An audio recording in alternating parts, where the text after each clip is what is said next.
2000 টাকা বাজেটের আশেপাশে যদি একটা ভালো মেকানিক্যাল কিবোর্ডের দরকার হয়, PC power K82 can be a good deal. And why is that? 2350 টাকার এই কিবোর্ডটা কিন্তু হট সোয়াপেবল কিবোর্ড, অর্থাৎ আপনারা কিন্তু সোলজারিং ছাড়াই কিন্তু খুব ভালো ইজিলি সুইচ কিন্তু চেঞ্জ করতে পারবেন এখানে, যেটা এই বাজেটে খুব ইউজুয়ালি দেখা যায় না আসলে। কিন্তু কস্ট কাটিংটা আপনি বুঝতে পারবেন যখন আপনি এখানে টাইপ করতে যাবেন।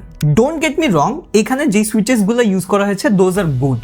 রেড অ্যান্ড ব্লু সুইচেস দিয়ে আসে এই কিবোর্ডটা, যেখানে ওরা আবার 50 মিলিয়ন কি স্ট্রোকসের ডিউরেবিলিটি ক্লেম করছে। বাট আপনি যখন এই কিবোর্ডে টাইপ করতে যাবেন তখন কিন্তু গ্যাসকেট মাউন্টিং এর অভাবটা কিন্তু বেশ ভালো মতো পাবেন। এক ধরনের হলো টাইপের সাউন্ড প্রডিউস করে টাইপিং এর সময় এই কিবোর্ডটা। বাট এটারও কিন্তু সমাধান আছে, আপনারা কিন্তু চাইলেই এই কিবোর্ডে কিন্তু ফোমিং করে প্যাডিং করে নিজের মতন করে কিন্তু মড করে নিতে পারেন। প্লাস কিবোর্ডের কোনায় কিন্তু আপনারা একটা মেটাল নব পেয়ে যাবেন, যেটা দিয়ে কিন্তু আপনারা ইজিলি ভলিউম কন্ট্রোলও করতে পারবেন। এই কিবোর্ডে কিন্তু আপনারা একটা 1.5 মিটারের ব্রেডেড কেবল পেয়ে যাবেন, যেটার কোয়ালিটি বেশ ভালো ছিল। 82 কিজের এই কিবোর্ডটাতে কিন্তু আপনারা শাইন থ্রু কুইক অ্যাপস পেয়ে যাবেন, যেটা কিন্তু অন্ধকারে টাইপিং এর সময় বেস্ট একটা জিনিস।